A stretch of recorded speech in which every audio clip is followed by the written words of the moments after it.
Today's project, we're installing Storefront graphics. So first off, we're going to hinge right at the very top of this frame.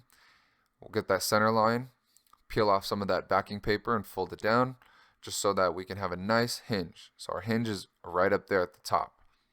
Bend it down a little bit, hinge it right at the top of the glass, and we're working our way down.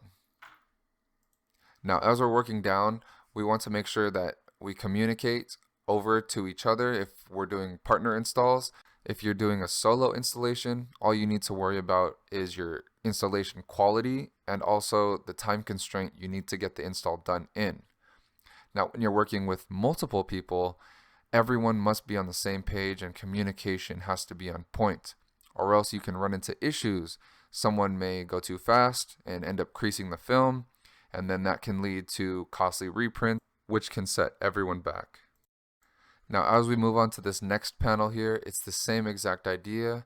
When it comes to storefront graphics, it comes to wall or even floor graphics, it's all pretty much the same because it's a flat panel. Now, when you start wrapping vehicles, that ups the ante because of the curvature of the body styles and how different every car is. Unlike glass, it's all flat.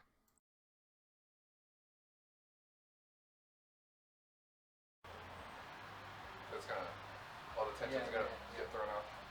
Backing up into the corner. Yeah, right. I'm gonna be all the way up here, and it's gonna be like half the panel's gonna be off. Okay. And I think we're back. And we're back. As you heard there, I was just communicating with my installation partner, making sure he doesn't go too fast or I don't go too fast.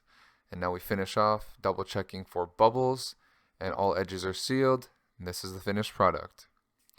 Thank you to 760 Nutrition and OneProductive for the opportunity. So let's get on to the next project. I will catch you guys there.